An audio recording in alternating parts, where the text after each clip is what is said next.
हाँ भेजो भेजो देखते हैं।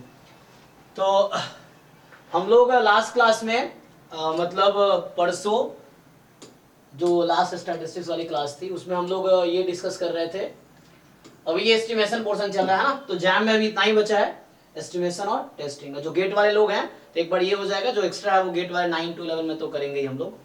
तो जैसे उसमें अभी हम लोग लीनियर अलजेब्रा कर रहे हैं ना, दूसरा अल्टरनेट में Tuesday Thursday Saturday linear algebra चल रहा है जैम का। तो जैम का लीनियर अलजेब्रा कंप्लीट हो जाएगा, उसके बाद जो गेट का है वो एक्स्ट्रा गेट में कवर होगा।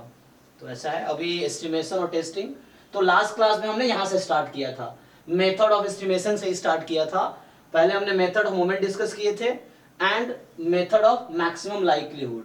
तो ये इनवेरिएंस प्रॉपर्टी भी देखा था हमने, invariance of maximum likelihood estimator. तो इनवेरिएंस का मतलब क्या होता है कि जैसे अगर मेरा टी एस्टिमेटर है, मैक्सिमम लाइक्लीहुड एस्टिमेटर है थीटा का, तो function of t maximum likelihood estimator होगा उस फंक्शन ऑफ थीटा का। For example g of t is MLE of g theta. तो ये इनवेरिएंस प्रॉपर्टी है कि लाइक जैसे मुझे x बार एमएलई है म्यू का, तो बोलेगा साइन म्यू का एमएलई क्या है, तो साइन x बार, सिंपल, ठीक है ना। तो जस्ट फंक्शन ऑपरेट करना, दोनों तरफ सेम फंक्शन। तो ये इनवेरिएंस प्रॉपर्टी। तो लास्ट क्लास में MME method moment estimator, MLE और उसका इनवेरिएंस प्रॉपर्टी, ये तीन चीजें डिस्कस की थी। तो अगर आपने प्रॉब्लम ट्राई किया इन तीनों पे और अगर डाउट है तो आप भेज सकते हो, कुछ क्वेश्चन कर लेते हैं, है ना।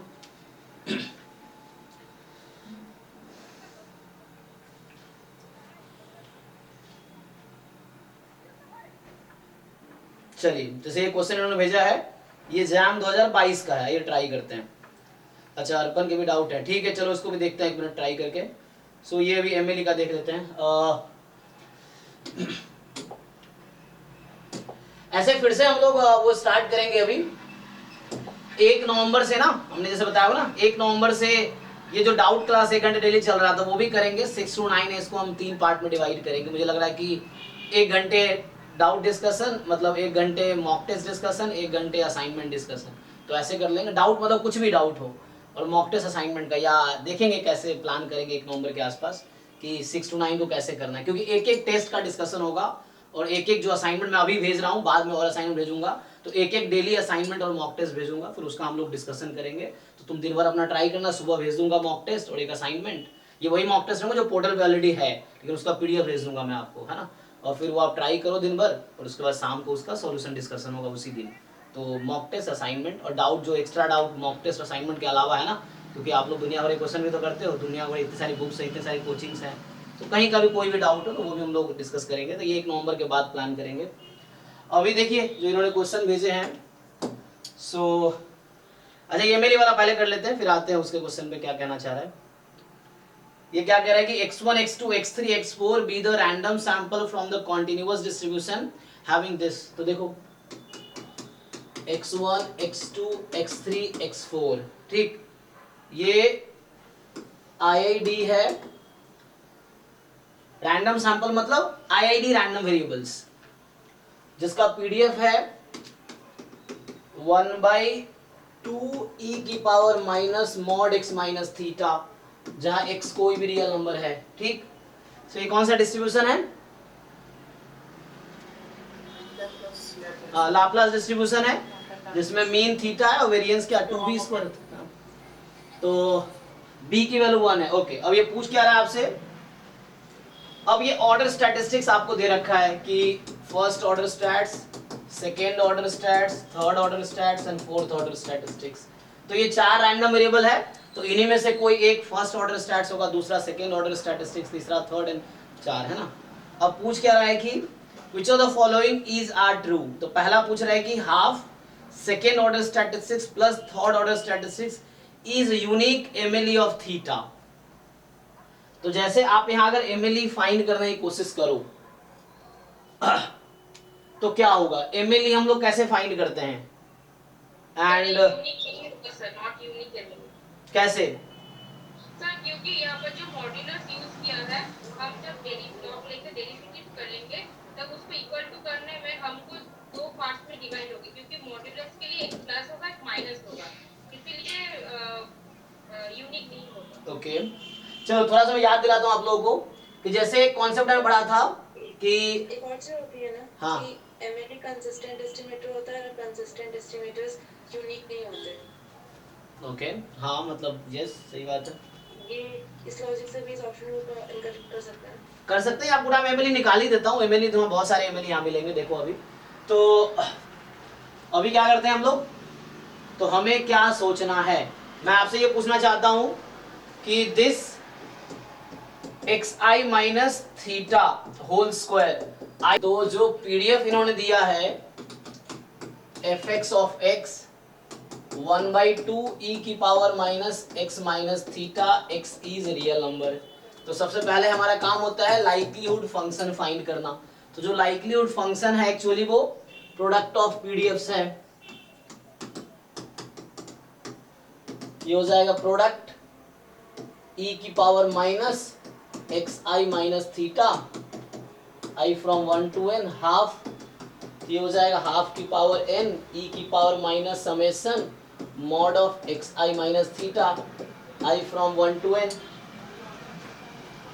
अब आपको क्या करना होता है, मैक्सिमम लाइक्लीहुड एस्टिमेटर वेरिएंस, हाँ तो क्या करना है आपको, ये मैक्सिमम था मिनिमम था वो वाला, हमने मैक्सिमम लिख दिया ना। वो थ्योरम किसके टर्म में है, मैक्सिमम के टर्म में मिनिमम के टर्म में है। एक मिनट, अगर मैं देखूं ये थ्योरम हमने लिखे हैं, चेक कर रहे थे, मिनिमम होता है, मिनिमम होता है ना, मैंने गलती से मैक्सिमम लिखा ना, Yes, sir. क्योंकि मुझे याद आया कि हाँ जैसे देखो जिसको प्रूफ चाहिए था मैं प्रूफ कर देता हूँ ताकि मैं भी सेटिस्फाई हो जाऊँ ना। एक्चुअली वो मिनिमम था, मैंने गलती से मैक्सिमम लिख दिया, क्योंकि जो बाकी केस में ना वेरिएंस क्या होगा, हाँ वेरिएंस आएगा जब वो मिनिमम होगी।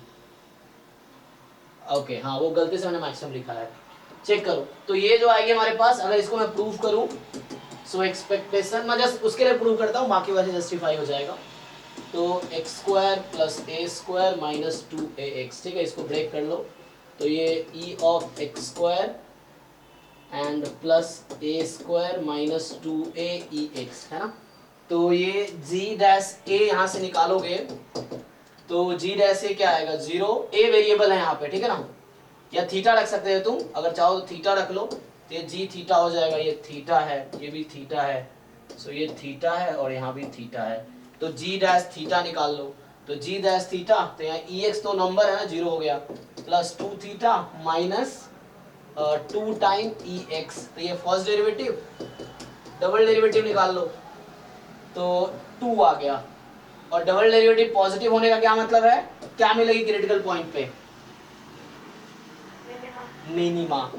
तो वो थ्योरम मैंने जो लिखा वो गलती से मैक्सिमा लिखा है मैंने, वो मिनिमा होगा, क्योंकि इसको 0 पुट करेंगे है ना, तो इसको आप 0 पुट करेंगे तो क्या मिलेगा आपको, थीटा की वैल्यू ex, और ex कोई नंबर है, मतलब म्यू इज अ नंबर, ठीक है ना। So ex is a number, theta is mu, तो मतलब theta is equal to ex के लिए डबल डेरिवेटिव पॉजिटिव है, मतलब मुझे मिनिमा मिलेगी। तो ये जो क्रिटिकल पॉइंट है ये पॉइंट ऑफ मिनिमा है, नॉट मैक्सिमा, तो ये मैंने गलत लिख दिया है। सो बोथ आर, सब मिनिमा है, सब में मिनिमा होगा, ठीक है। एक बार चेक करना, वेरीफाई करना फिर से एक बार, ठीक है, मिनिमम।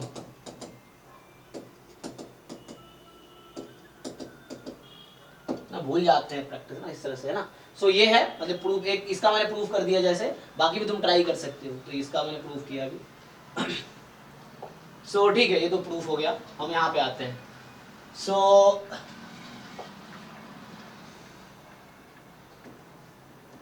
सो अभी क्या हमारे पास ये है लाइक्लीहुड फंक्शन, ठीक है। अब आपको एमएलई फाइंड करना है, तो एमएलई में क्या होता है, डेफिनेशन क्या है एमएलई का, एमएलई में क्या करना होता है, डेरिवेटिव पैरामीटर के मतलब कि थीटा के रिस्पेक्ट में डेरिवेटिव करेंगे, फिर उसको इक्वल टू रखेंगे, वो मैक्सिमम। ये डेफिनेशन थोड़ी है एमएलई का, मतलब डेफिनेशन क्या है, तो तरीका है कैसे निकालते हैं, यहाँ तरीका, डेफिनेशन क्या है, The value of estimator इसके लिए likelihood function maximize होता है। हाँ तो मुझे इसको मैक्सिमाइज करना है, ठीक। तो हमारा पर्पस क्या है, एमएलई फाइंड करना है, मतलब मुझे इस फंक्शन को मैक्सिमाइज करना है, थीटा की एक ऐसी वैल्यू ढूंढनी है जिसके लिए फंक्शन मैक्सिमम हो जाए, ठीक। चलो तो अब मुझे क्या करना है, मुझे एक थीटा चाहिए, जिसके लिए ये मैक्सिमम हो जाए, ठीक है। तो ये क्वांटिटी मैक्सिमम करनी है मुझे, तो आप डिफरेंशिएट कर पाओगे, ये डिफरेंशिएबल है, ये मॉड x माइनस थीटा क्या डिफरेंशिएबल फंक्शन है थीटा पे? हाँ सर, डिफरेंशियल डिफरेंशिएबल है, मॉड मॉड x डिफरेंशिएबल होता है? नहीं, तो डिफरेंशिएबल तो है ही नहीं, डेरिवेटिव कैसे निकालोगे? तो इसको टू पार्ट्स में डिवाइड करते हैं। हाँ, लेकिन वो सब करने की जरूरत है नहीं, देखो सो माइनस थीटा ई। हाँ ठीक है, तुम अपने तरीके से करो, है ना। So you can do in your own way, उस तरीके से भी आंसर आएगा, जो डिफरेंशिएट करके दो पार्ट में ब्रेक करो, डिफरेंशिएट करो, जीरो करो, उन सब से भी आंसर सेम ही आएगा। लेकिन मैं अपना तरीका यूज करता हूँ अपने हिसाब से, तो अपने तरीके से करो सॉल्व, आंसर तब भी वही आएगा, ठीक है। तो मुझे क्या करना है, हमारा पर्पस है इसको मैक्सिमाइज करना। तो देखो ये पावर में है ना, इसको अगर ठीक से लिखो तो ये भी लिख सकते हो तुम, ये कुछ ऐसा है 1/2 की पावर n अपॉन e की power summation mod of xi minus theta i from 1 to n। So like ये मैक्सिमम कब होगा? सो मैं बोलता हूं L theta is maximum if and only if. तो ये लाइक्लीहुड फंक्शन में और डिनोमिनेटर में क्या रिलेशन है? अगर डिनोमिनेटर की वैल्यू बढ़ेगी तो लाइक्लीहुड फंक्शन क्या होगा, घटेगी या बढ़ेगी? Inversely proportional. हाँ, है ना, लाइक्लीहुड फंक्शन और ये डिनोमिनेटर इनवर्सली प्रोपोर्शनल है, इसकी वैल्यू जितनी ज्यादा होगी लाइक्लीहुड फंक्शन उतनी कम आएगी। तो मुझे लाइक्लीहुड फंक्शन को मैक्सिमाइज करना है, तो मतलब इसको मुझे मिनिमाइज करना पड़ेगा, है ना। तो देखो, सो this is maximum if and only if e की power summation mod xi minus theta, this is minimum, एक ये है।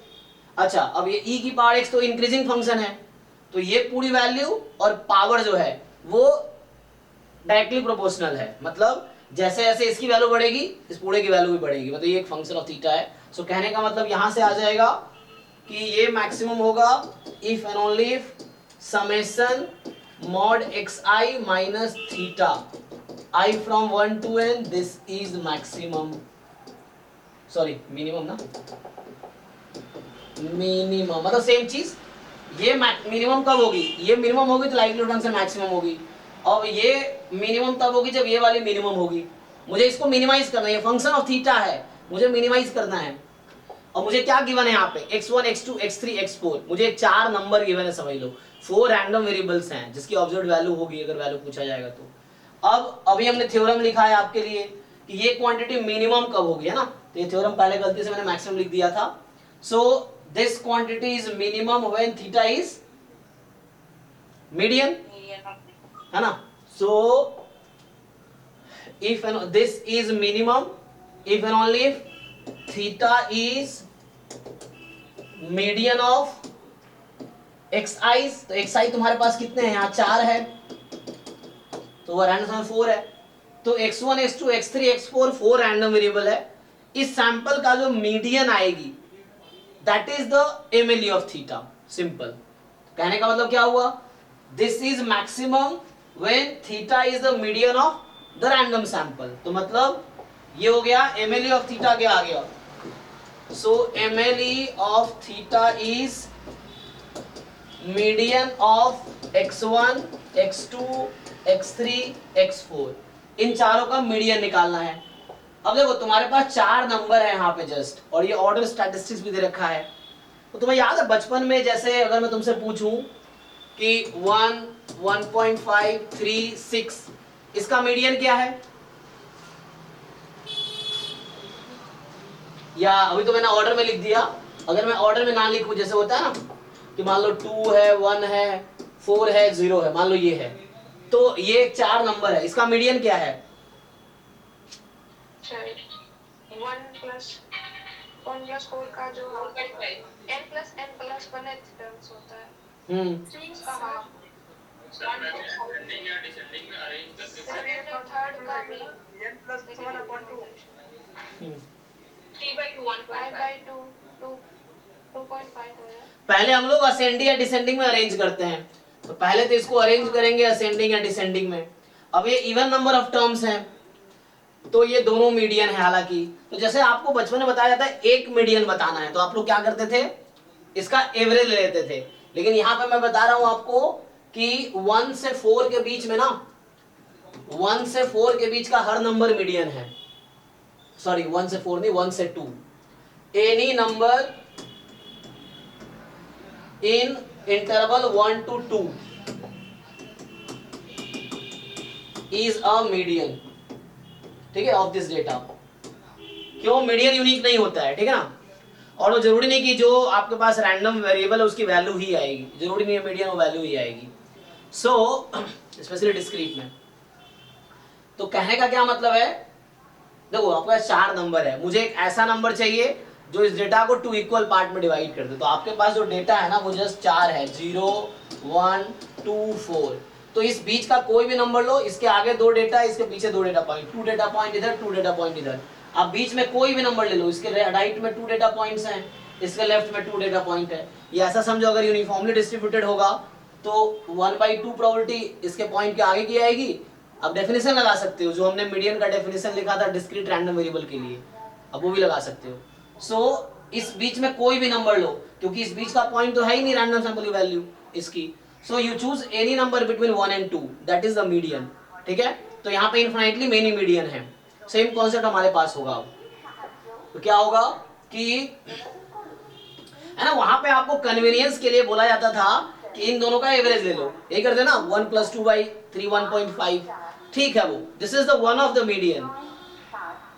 लेकिन ऐसे मीडियन का इस बीच का हर नंबर मीडियन है यहाँ पे इस डेटा के लिए, ठीक है। सो अभी मेरे पास क्या है, x1 x2 x3 x4। तो इसी को आप ऑर्डर स्टैटिस्टिक्स में ब्रेक करते हैं,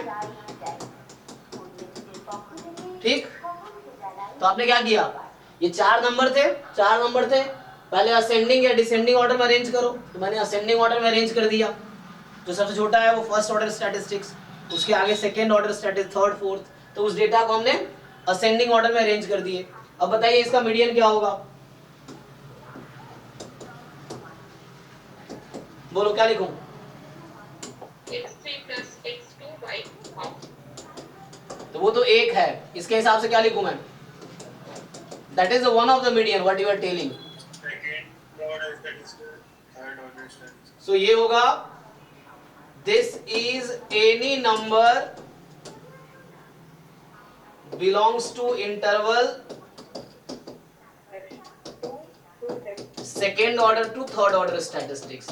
तो मान लो आपके पास 4 ऑब्जर्व्ड वैल्यू इस तरह दे रखी है, ये first order random variable x1 की, x2 की, x3 की, x4 की। तो ये order statistics, first order statistics, second order statistics, third order statistics, fourth order statistics.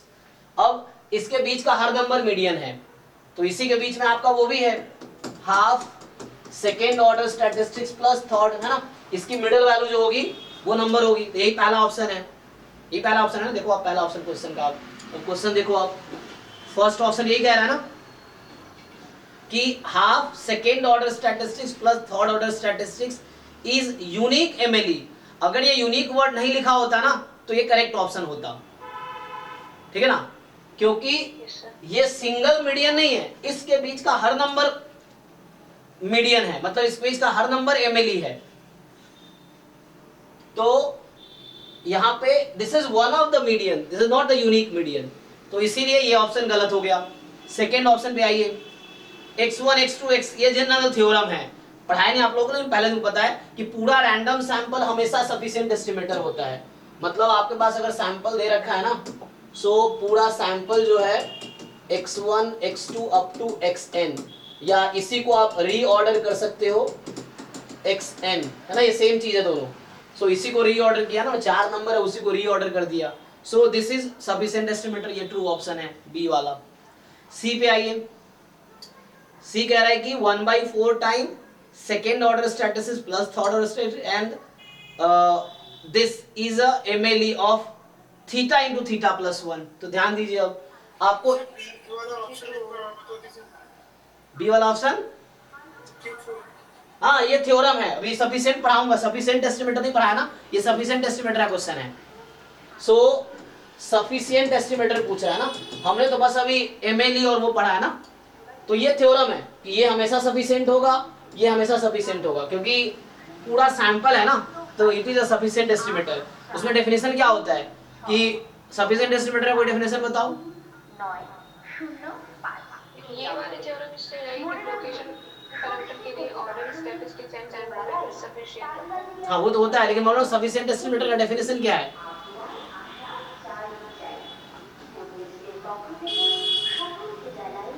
क्या होता है? हाँ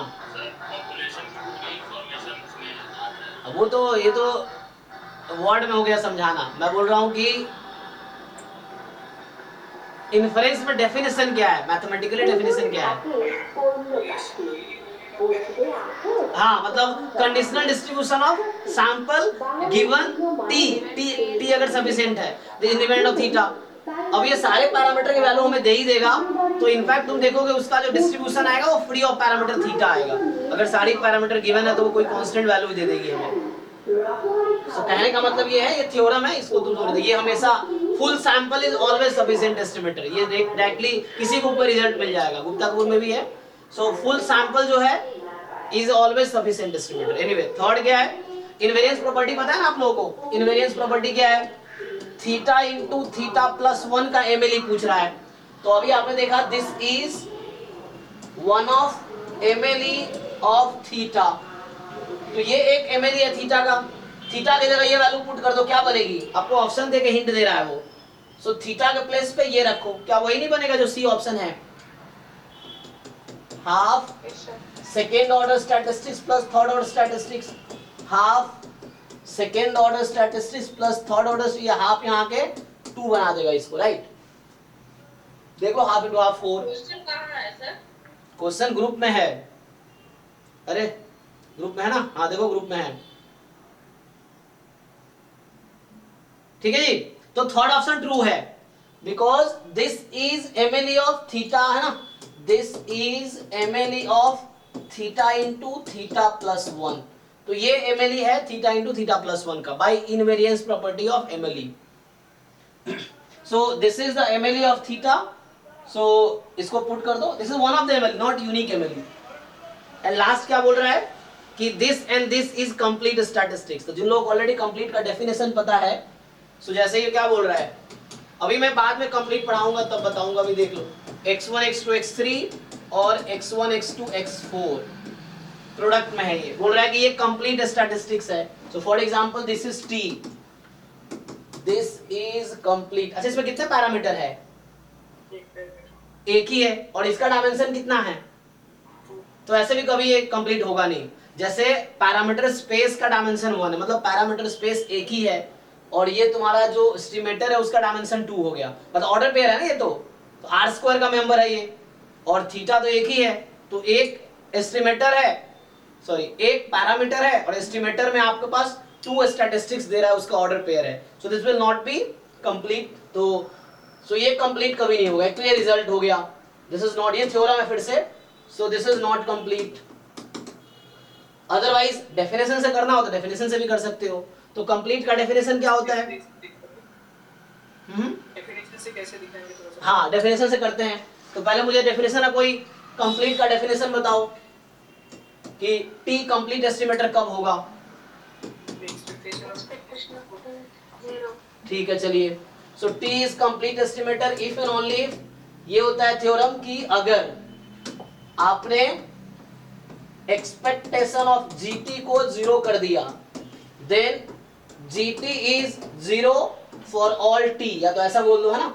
या probability of g t being 0 is 1, है ना? ये लिखा रहता है ना बुक में, ऐसा बुक में डेफिनेशन लिखा रहता है कि T is complete estimator, T is complete estimator if and only if, अगर आपने एक्सपेक्टेशन ऑफ जीटी को 0 पुट किया, देन जीटी की 0 होने की प्रोबेबिलिटी 1 होनी चाहिए। मतलब ये है दैट इज कि GT is 0 for all T, T की जो भी पॉसिबल वैल्यू है उसके लिए जीटी 0 होनी चाहिए। चलो ट्राई करके देख लेते हैं। यहाँ 2 वैल्यू है, तो अब देखो मुझे तो प्रूव करना नहीं है कंप्लीट, तो एक एग्जांपल काफी है। ये हर फंक्शन के लिए, for any function g, for any है ना, for any epsilon more than 0, तो वैसे ही एप्सिलॉन की जगह जी आया हुआ है कि फॉर एनी फंक्शन जी, आप कोई भी फंक्शन ले लो जी, उसके लिए अगर ये 0 हुआ सो जीटी हैज टू बी 0। मतलब अगर एक भी जीटी नॉन 0 मिल गया मुझे, जी ऑफ टी एक भी नॉन 0 मिल गया, जिसका मीन 0 हो जाए तो ये कंप्लीट नहीं होगा। ये मतलब है ना ये कि मुझे एक ऐसा जीटी में ढूंढ लूं जो नॉन जीरो है लेकिन मीन उसका 0 है तो कंप्लीट नहीं है। तो देख लो यहाँ पे सिंपली तुम क्या करो, मैं जीटी लेता हूं इसका डिफरेंस, ठीक। तो मैंने क्या किया, ये दोनों ऑर्डर पे है ना, टी है, दोनों यूज कर सकते हैं। तो यहाँ पे मैंने जीटी जस्ट इसका डिफरेंस ले लिया। अब यहां से अगर आपसे पूछूं, अच्छा क्या ये हमेशा 0 आएगा? अगर x1 x2 x3 x4 की कुछ वैल्यू दे रखी होगी, मान लो 1 2 3 4 ही वैल्यू है, तो क्या ये हमेशा 0 आएगा? डिफरेंस जरूरी है? इस कॉमन क्या है इसमें, x1 x2 x3 minus x4। तो अगर x3 x4 के डिफरेंट ऑब्वियसली रैंडम वेरिएबल की ऑब्जर्व वैल्यू दी होती है, तो मान लो x1 की वैल्यू 1 है, x2 की 2 है, x3 की 3, x4 की 4 है, तो ये 0 तो नहीं आएगी। तो मेरे पास एक non zero function of t है, लेकिन इसका मीन निकालो जरा, what is expectation of gt, इस पे मीन ऑपरेट करो, और ये रैंडम सैंपल है तो IID है, तो मीन क्या होगा?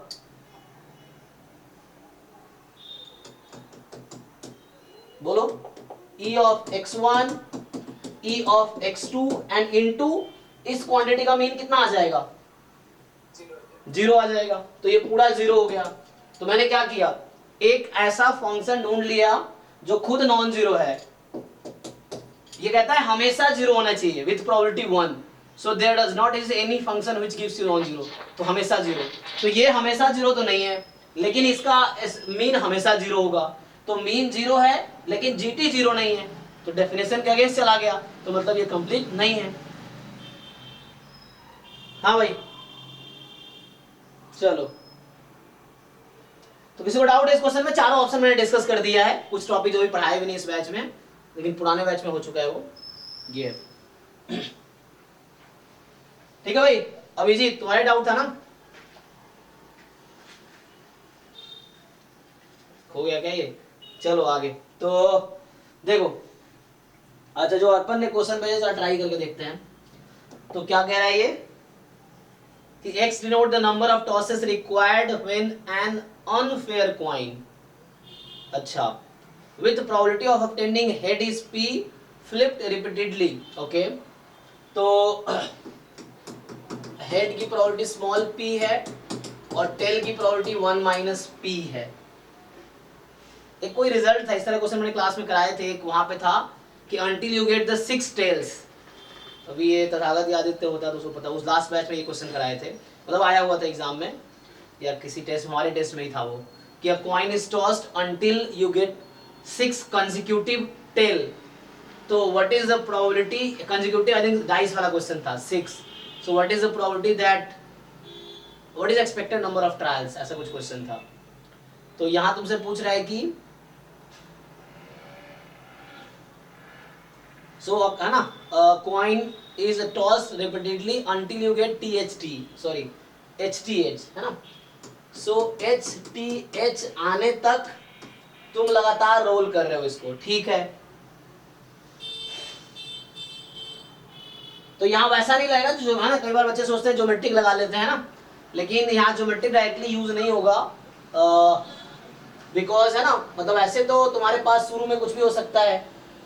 तो क्या क्या पॉसिबिलिटी प्रॉब्लम है यहाँ पे, तो इसको कैसे अप्रोच करोगे? तो पहले तुम्हें ढूंढना पड़ेगा,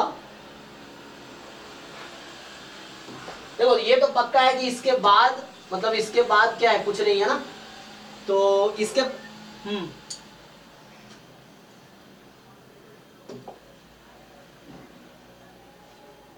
सिमिलोटेक का आया था पर उसमें अनबायस्ड पॉइंट था। अच्छा, तो उसमें क्या है, पी की जगह हाफ हो जाएगा, हाँ। तो अप्रोच तो सेम ही रहेगा।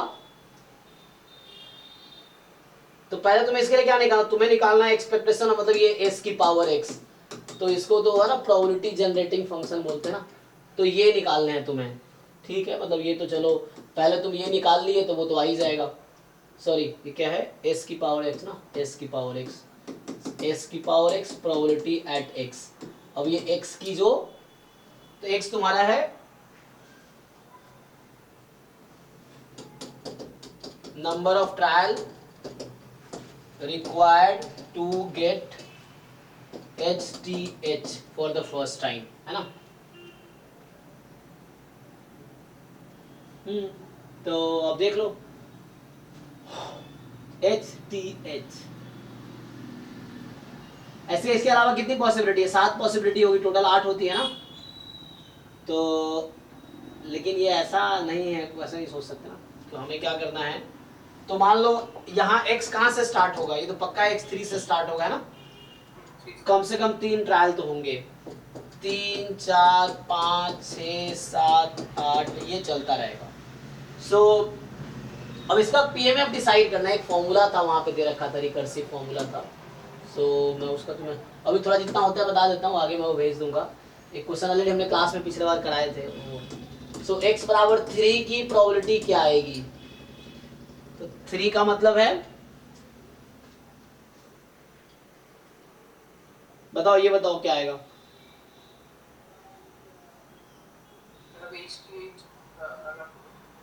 हाँ मतलब ये तो इजी है ना।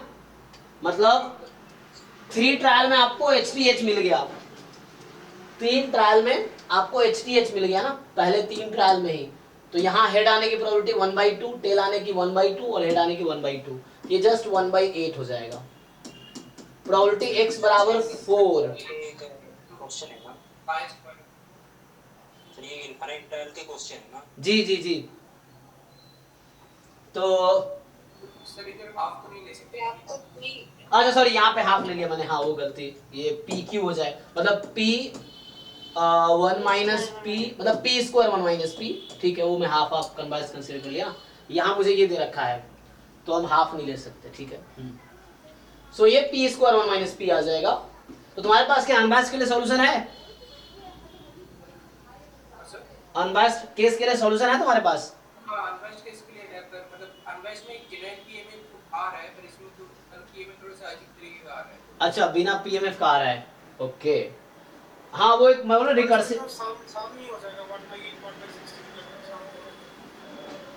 हाँ वो तो वैसे भी हो जाएगा, लेकिन वो तुम्हें देखना पड़ेगा ना। तो सेकेंड ट्रायल में मतलब x बराबर 4 है, तो मतलब 4 टाइम में तुम्हारे यहाँ मिल रहा है HTH। लास्ट तो फिक्स है HTH ही होगा, तो बाकी पहले तुम देख लो क्या आएगा। तो पहले अब यहाँ क्या हो सकता है, या तो हेड या टेल, कुछ भी हो सकता है, कोई प्रॉब्लम नहीं है यहाँ तो, क्योंकि HHT बन जाएगा या THT बन जाएगा, कोई प्रॉब्लम नहीं है उसको। तो लाइक पहले पे तो कुछ भी ले लो, सो हेड और टेल, तो ये सेम ही प्रोबेबिलिटी रहेगी, ये तो 1 हो जाएगी उसके लिए। P स्क्वायर 1 माइनस P, या वैसे लिखो P into 1 minus P into P, यही चीज़ है। और फिर x बराबर 5 के लिए क्या आएगा? तो 5 के लिए यहाँ पे तुम्हारा एक होगा, लास्ट तो फिक्स है, ये HTH फिक्स है यहाँ पे। सो अब यहाँ पे क्या क्या पॉसिबिलिटी हो सकती है? HT है, तो यहाँ पे अब ये है कि है ना, HTH है ना, TH है, HTH है, तो यहाँ क्या नहीं बना सकता, यहाँ HT नहीं आ सकता। हाँ तो यहाँ पे HT नहीं आ सकता ना, वरना HTH यहीं बन जाएगा। तो HT हटा के बाकी पॉसिबिलिटी है ना। तो यहाँ हेड नहीं आ सकता, यहाँ टेल नहीं आ सकता, मतलब ये है, बाकी कॉम्बिनेशन पॉसिबल है। लाइक टेल टेल पॉसिबल है, टेल हेड पॉसिबल है, हेड हेड पॉसिबल है, कोई प्रॉब्लम नहीं है। प्रॉब्लम कहाँ पे है? HT आने में, क्योंकि HT अगर आ गया तो HT यहीं पे कॉम्बिनेशन बन गया, तो वहां तक जाना ही नहीं पड़ेगा। सो मतलब ये है कि 5 ट्रायल में तुम्हें ये चाहिए, तो हेड HT को छोड़ दो। तो टोटल कितनी पॉसिबिलिटी होती है? 4 पॉसिबिलिटी, 3 आ जाएगी, 3/4। तो कहने का मतलब यहाँ तुम्हारे पास आ जाएगा 3/4, मतलब 3/4 कहने का मतलब वहां से देख लो 3/4 ऐसे हम सोच लेते हैं ना, क्योंकि वो अनबैस दिमाग में चल रहा होता है। अब यहाँ पे क्या है, तो 1 माइनस कर दो, इस पे क्या आता, P into 1 minus P, HT के लिए क्या आता, तो उसको हटा दो, 1 माइनस P, तो P इंटू मतलब P माइनस P स्क्वायर होगा इसकी प्रोबेबिलिटी HT की, लेकिन HT नहीं होना चाहिए, तो 1 minus P into 1 minus P, सो मतलब P माइनस P स्क्वायर, सो 1 minus P plus P square हो जाएगा, और इंटू में P स्क्वायर 1 माइनस P, ऐसे ही चलता रहेगा। x बराबर 6, तो वैसे हम फाइंड तो कर लेंगे, बट क्वेश्चन है कहाँ पे स्टॉप करना है, तो ऐसे ही अब हाँ, अब एक्सप्लिसिट फॉर्म कैसे निकालेंगे, ये अब 6 टाइम में देखेंगे। फिर से वही है कि अब हमारे पास ये है कि HTH पहले नहीं बनने चाहिए, है ना, यहाँ पे ये हो कि HTH पहले नहीं बने, तो उसके लिए क्या कर सकते हैं,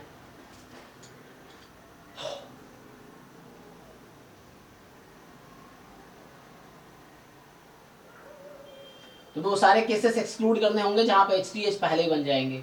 जैसे एक तो ये केस हो जाएगा कि जैसे पहले लिखा था जो मैंने एक तो ये हो गया, ये वाला केस हटाने पड़ेंगे, और केस है यहाँ पे बाकी HTH यही बन जाएगा, वो भी केस हटाने पड़ेंगे। सो हमें हटाना पड़ेगा कितने केसेस, तो इसका एक्सप्लिसिट फॉर्म क्या आएगा, क्वेश्चन ये है ना कि हाउ टू डिसाइड, हर वैल्यू के लिए कैसे डिसाइड करेंगे हम। कोई जनरल फॉर्म अगर मिल जाए ना तो वैसा हो जाएगा, लेकिन वैसा तो मिलेगा नहीं क्योंकि ये तो यहाँ 1 है, यहाँ p² इंटू ये तो चलता रहेगा। तो यहाँ जैसे p था, ये तो ओके है, तो यहाँ भी 1 है। ओके चलो 6 के लिए ट्राई कर लेते हैं, बाकी बाद में मैं करूँगा तो टाइम ज़्यादा चला जाएगा, अभी देख लेते हैं फिर भी।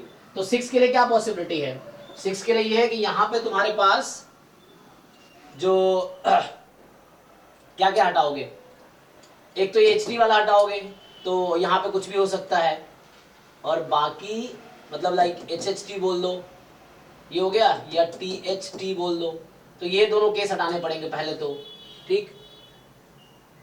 HHT और THT, क्योंकि THT आने पे क्या होगा, HTH यहाँ बन जाएगा, और HHT आने पे HTH यहाँ बन जाएगा, HTH। हाँ अब आते हैं ना, हाँ HTH को भी हटाना पड़ेगा, एक तो ये हो गया। हाँ नहीं, कौन कौन सा केस रिमूव करना है वो काउंट कर रहे हैं हम।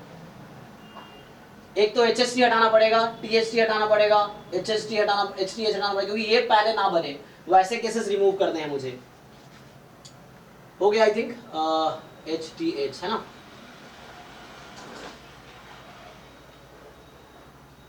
ये 3 केस हटेंगे, तो टोटल ऐसे 8 पॉसिबिलिटी था, उसमें 3 पॉसिबिलिटी हटाने हैं। बट एक्सप्लिसिट फॉर्म कैसे लाएंगे ना, ये है कि मतलब लाइक एक ऐसा फॉर्मूला मिल जाए कि डायरेक्टली हो जाए, तो उसके लिए एक रिकर्सिव फॉर्म था, वो क्या है, वो रिकर्सिव तरीके से आ जाएगा। And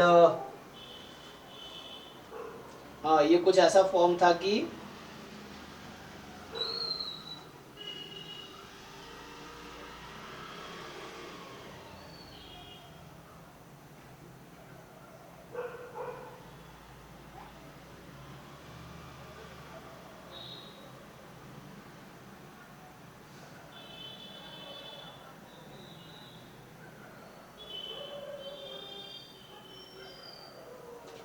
x more than equal to n-3 ऐसा करके फिर हो जाएगा।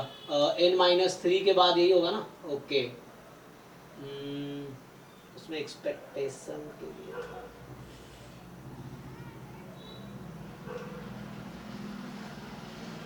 एनीवे इसका तो ठीक है, इसका तुम निकाल लोगे। अब इसका क्या हो जाएगा, HST है तो p² 1 - p, फिर p × 1 - p², और इसका ऐसे ही आ जाएगा दिस टाइम, फिर p² 1 - p। अब क्वेश्चन ये है कि जैसे ये निकालने के लिए आपको PMF चाहिए होगा, और s की पावर x की वैल्यू 3 से इंफिनिटी,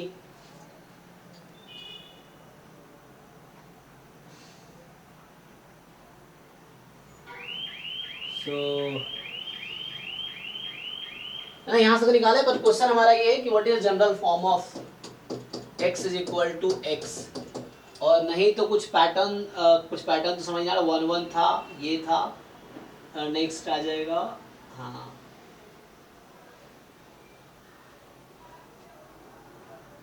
सिंप्लीफाई करके देखो क्या आता है, तो उससे कुछ पैटर्न ढूंढना पड़ेगा हमें,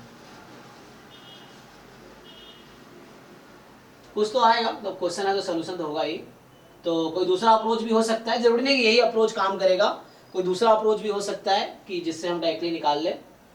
हमें मेनली वो निकालना है प्रोबेबिलिटी जनरेटिंग फंक्शन, तो उसके लिए मुझे देखना पड़ेगा number of trial required to get this. अच्छा इसका आंसर भी तो नहीं होगा ना तुम्हारे पास, एक होता है कि अगर हम ज्योमेट्रिक लगाए x का, तो उसके लिए कई बार ना अगर यहाँ पे शुरू में ही तुम मान लो फर्स्ट टाइम आने का, हाँ उसमें लास्ट 3 टर्म फिक्स करके वो probability x greater than n - 3 में कर सकते हैं। लास्ट हाँ वही मैं सोच रहा, जो लास्ट टाइम हमने किए थे ना एक क्वेश्चन 6x6 वाला, हाँ हाँ तो उस वो वाला अप्रोच लगा सकते हैं यहाँ पे।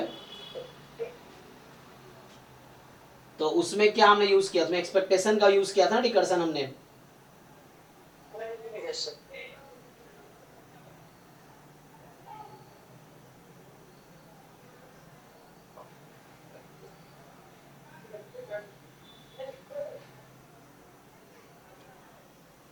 ठीक है, इसको मैं ट्राई करता हूँ, काफी टाइम चला जाएगा, तो इसको मैं ट्राई करना पड़ेगा अलग से, क्योंकि ऐसे पीएमएफ निकालना ना काफी डिफिकल्ट है। तो कोई दूसरा अप्रोच देख के कोशिश करता हूँ मैं, क्योंकि डायरेक्टली इससे बहुत टाइम जाएगा। और वहाँ पे जो क्वेश्चन था, वहाँ तुमसे एक्सपेक्टेड नंबर ऑफ ट्रायल पूछा था, वहाँ EX पूछा था जो ये। अनबायस था तो मतलब सिंपल फॉर्म में आ गया था। हाँ ये तो यहाँ से तुम्हें दिख जाएगा, हो सकता है ना वो ऐसे ही सिंपली, तो वैसे ही होगा, है तो वैसे ही। तुम वहाँ पे देख लो कि वहाँ क्या पैटर्न चल रहा है, वैसे कुछ पैटर्न यहाँ भी चलेगा। एंड देन हमें इसको फिर समेशन करना पड़ेगा। तो मेनली तो हमें फंक्शन क्या है, x से मतलब है, ये तो बाहर ही आ जाएगा, यहाँ पे क्या बनेगा उससे मतलब है। ऐसे इस तरह के है ना, ये सब जो सब्जेक्टिव एग्जाम में क्वेश्चन होते थोड़े होते हैं ट्रिकी, पर फिर भी मैं ट्राई करता हूँ, ठीक है ना। तो क्योंकि वहाँ पे कम क्वेश्चन, ज़्यादा टाइम रहता है ना, तो आराम से सोचना होता है। वैसे भी ये मुझे लग रहा है तुम्हारे कोर्स वर्क का क्वेश्चन है, कोर्स वर्क का है। हाँ मेडिसिन का, तो PhD लेवल का क्वेश्चन है, फिर सोचो तुम। तो एनीवे ट्राई करते हैं। चलो इसको मैं ट्राई करता हूँ, ज़्यादा टाइम किल नहीं करते। तो अभी मैं ट्राई करके फिर मैं रात को थोड़ा बैठ के ट्राई करता हूँ, फिर देखते हैं क्या होता है। सॉल्यूशन तो मिल जाएगा, क्वेश्चन है तो सॉल्यूशन मिलेगा।